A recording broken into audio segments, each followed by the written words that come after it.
Okay, so this is the last leg, the final stretch of this video series. We're going to now take into account the influence of this linearly varying distributed load on the shear force and bending moment diagram.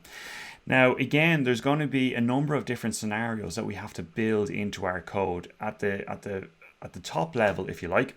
We have to take into account whether or not we're making the cut or evaluating the shear force and bending moment in our beam by cutting down through the distributed load, or are we cutting to the right of the distributed load where the entirety of that distributed load is to the left of our cut.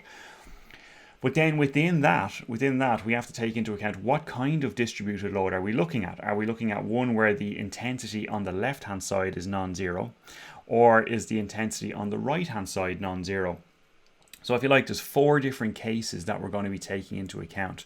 So we're going to start off and work through them bit by bit here, and sort of build up the equations in the usual way before we build it into our notebook. So let's start off by imagining that we are making a cut in our beam. In other words, we're evaluating the shear force and bending moment diagram at some point between x start and x end. So somewhere, if you like, cutting down along through that distributed load. And so within that option, if you like, there's 2 further options, case A or case B. So case A is where the left-hand side of our distributed load has a non-zero magnitude. And so let's build up a set of equations that define or determine the shear and moment in that location. All right, so let's start off with a little quick sketch here. Because we have cut through this distributed load, the intensity on the right hand side where we've made our cut is not going to be 0, okay? And so we're essentially going to break this distributed load up into 2 distributed loads, one a uniformly distributed load and then the other a triangular distributed load.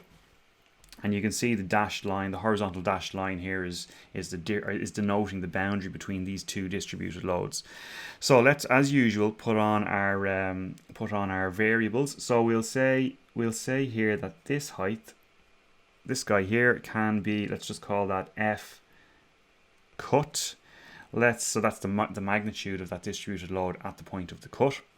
Let's say the overall, well, we know the overall height on the left hand side was f start. We typically called it f start, which would make this height here that's left over f start minus f cut. I think it was f y start minus f cut.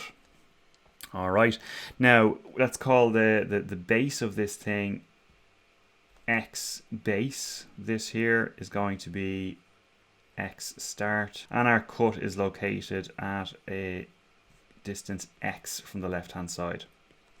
All right, so we said we were breaking this distributed load up into 2 distributed loads essentially. So we've got the resultant for the triangular load distribution, which we'll just draw on here. We're going to call that guy R1.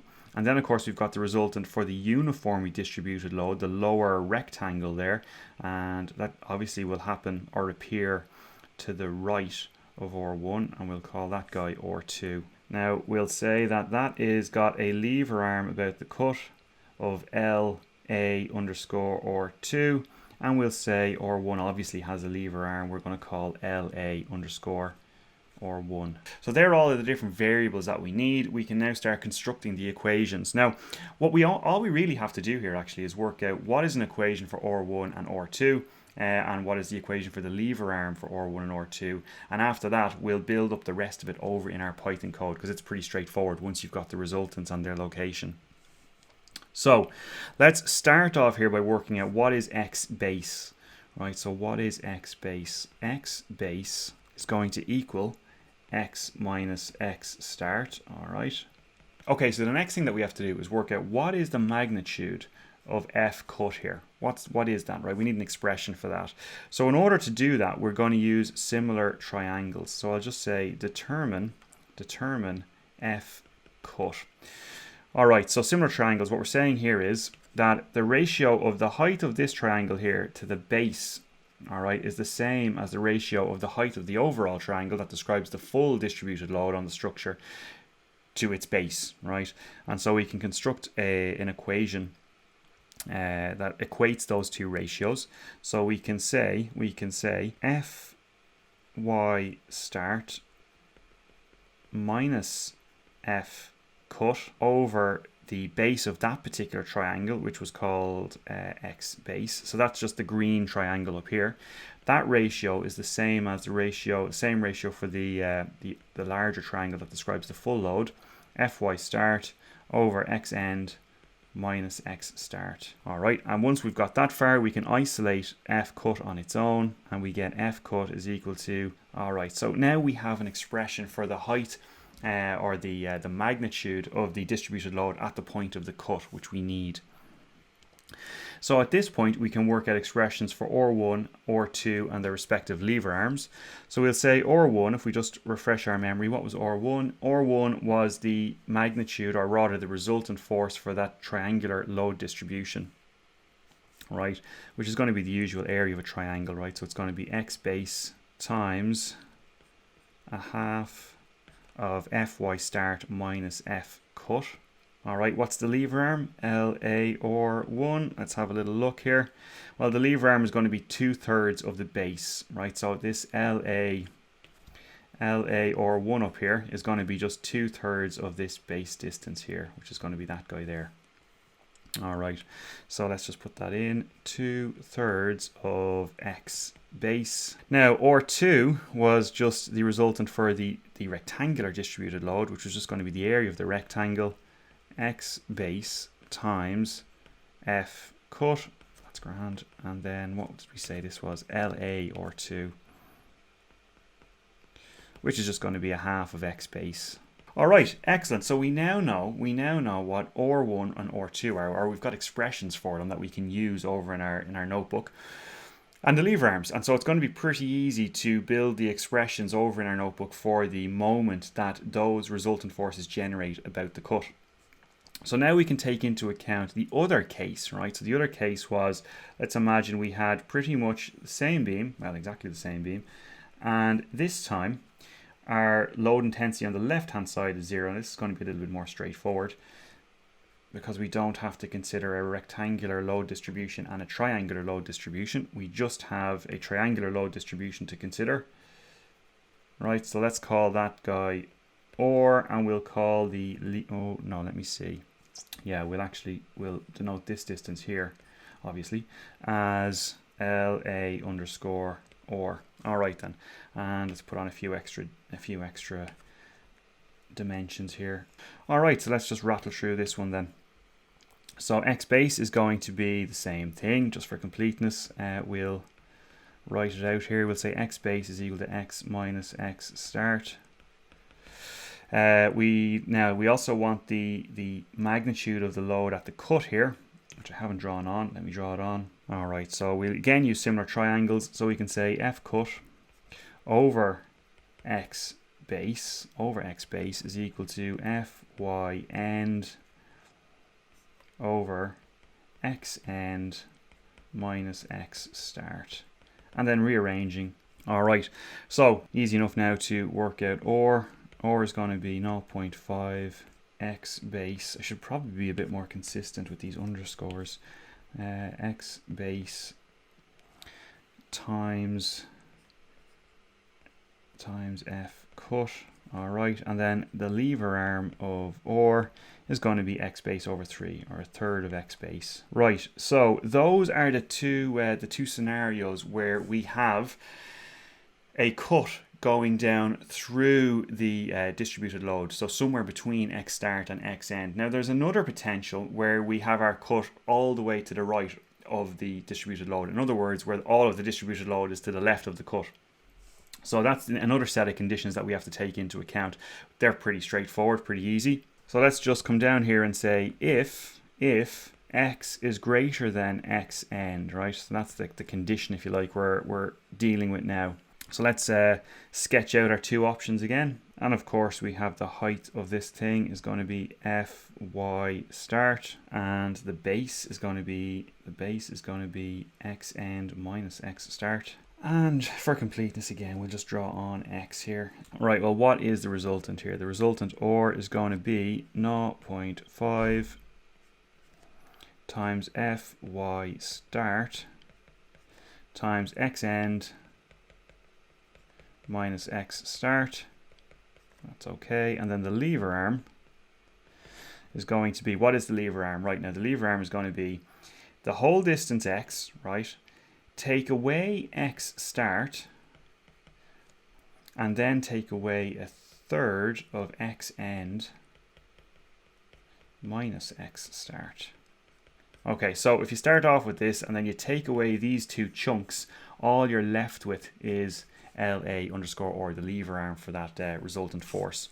So they're the two equations we want for that case. Let's just finish this up, round this out with the last two equations. So again, now we're going to be dealing with something like this, a distributed load where the cut is all the way over to the right, but the load intensity on the left hand side is 0 this time. So I'm just going to jump straight in here. So R is equal to 0.5, same equation as the other case, except it's going to be Fy end instead of Fy start. And then the lever arm is going to be, again, same concept, same idea. Start off with the full distance x, take away a chunk of it, right, corresponding to x start, and then take away another chunk of it, which is going to be 2/3 of x end minus x start. And that leaves you with, all you're left with then is the lever arm LAR. All right, so there was quite a bit to rattle through there. Now we can go over to the notebook and actually implement this and yeah, finish up our shear and moment calculator. All right, so the first thing I'm going to do is define my function to calculate my shear and moment. So again, I'm going to, I've come down here below the last function that we wrote and I've given myself a couple of new cells, given myself a heading and a new cell for my function definition. So let's define the function. What are we going to call it? Let's call it shear underscore moment underscore LDL, capital LDL, and give it n, or say that it takes n as a parameter. And we'll take out our variables for easy access. So let's establish our containers that are going to hold our shear and moment and set up our for loop. All right, within our loop, we're going to say that shear starts off as 0 and moment also starts off as 0 for the current data point. And we're going to go through this in the exact same way we've done previously. So I'm going up to the previous function that we wrote, and I'm just going to literally copy all of this straight down. All right, and now we're going to get into the code that is specific to this particular load. So let's start off by establishing our outer set of conditions, right? So if x is greater than x start and x is less than or equal to x end, so we're basically testing to see if the current location happens to be between x start and x end. That's the first set of conditions. We'll write code in there now in a second, but let's finish out this this condition.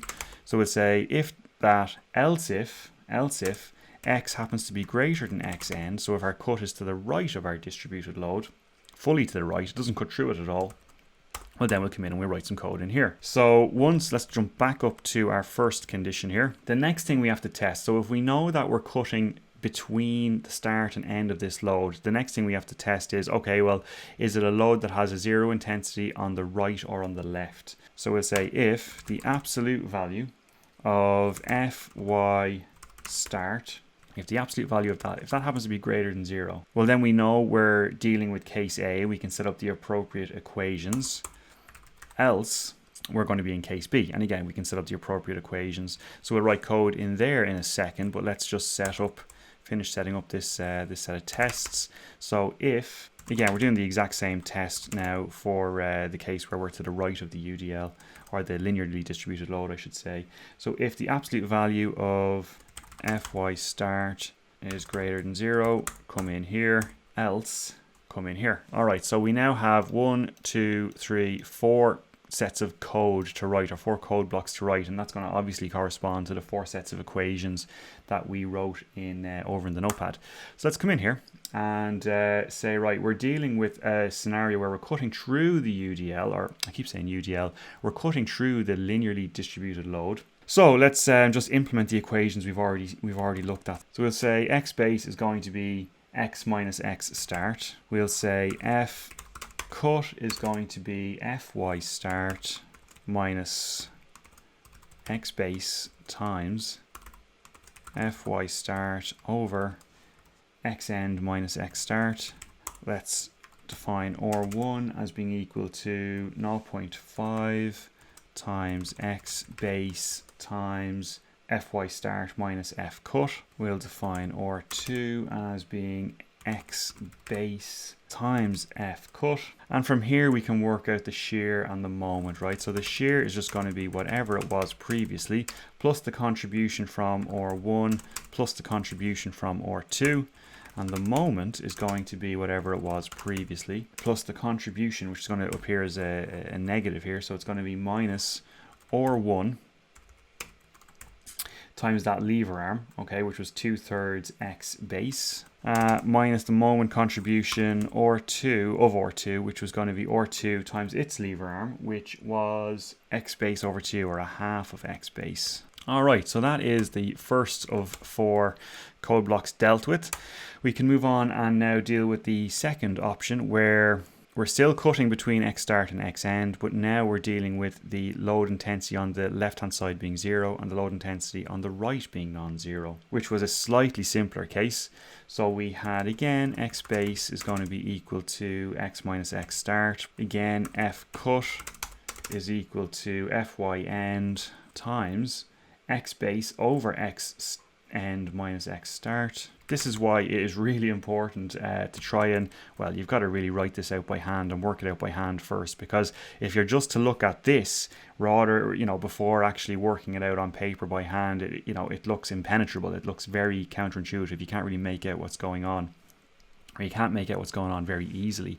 But if you, that should be fy, but if you do it out by hand first, it makes this step an awful lot easier. Right, so where were we? F cut was fy end times x base over x end minus x start. And let's go along and work out or. That was equal to 0.5 times x base times f cut. And then the shear is going to be whatever it was already plus or, and the moment is going to be whatever it was at that location already minus or times the lever arm, which was just going to be x base over 3. Okay, we're nearly there. Now let's come down and deal with the second 2 slightly easier conditions. We can go ahead and work out or as being equal to 0.5 times fy start times x end minus x start. We can say XOR. So XOR I'm just defining here as the distance from the left hand side of our beam over to the resultant. Okay, so XOR was going to be x start. It's just an alternative, slightly different way of defining the lever arm coming up. So that's going to be x start plus 1/3 of x end minus x start. And so we'll just say that the shear is equal to whatever it was plus or, and the moment is going to equal to whatever it was minus or. Now the lever arm in this case, because we've already defined XOR, which again was the distance from the left hand side of the beam over into that resultant, that means that we can fairly easily define the lever arm of that resultant about the cut, which is over on the right hand side, as being equal to or the lever arm itself is actually x, the distance to the cut, minus XOR. All right, and finally we can say that or is equal to, for the final condition, 0.5 times fy end times x end minus x start. Again, well, let's define XOR here. That's going to be x start plus 2/3 this time, x end minus x start. And so the shear is going to equal to the shear plus or, capital or obviously, and the moment is going to be the moment minus or times x minus XOR. Okay, excellent. So that should be the 4 conditions taken into account, and we can just copy this code from above because it's the exact same and drop it in here. Okay, excellent. So that should be it. Let's just tidy this up, and in fact let's also put some notes in here because we were rattling down through this very quickly without putting in any notes. Okay, so we've just added in some notes here just to make things a little bit easier to follow in case you were finding it difficult to follow. So the next and final thing that we have to do is actually write our function, write our loop rather, that calls this function again in the same way we've done previously. So this is going to be pretty straightforward. I've just come in here below the last loop that I wrote, given myself a heading, and we can just write our code pretty quickly here. So if n LDL, if that's greater than 0, we have some loads to take into account. And let me just copy this down. All right, so obviously this has got to be changed to linear loads. Shear, we're calling a different function. It's going to be shear moment LDL, and the rest of it, I think, can stay the same. Yeah, okay. So now we're at a position where we can actually run this code from top to bottom. High probability that I have made a typo somewhere in here. So let's run the code and see. Before I run it, let me just scroll back to the top here quickly and make sure everything is in order. So we're only looking at the influence of this linear load distribution here, and so I've commented out these other guys here. So let's run this from top to bottom and see what we get. Right, so we have got a syntax error in here. What have we got? I've forgotten a semicolon or a colon. So where are we? It's here. We should have a colon there. I think that should be it. Let's try that again. Excellent. So we have our shear force diagram and we have our bending moment diagram. Brilliant. So that pretty much finishes up our code development. We've done everything that we have to do in terms of writing code, at least, to build our shear force and bending moment diagram calculator.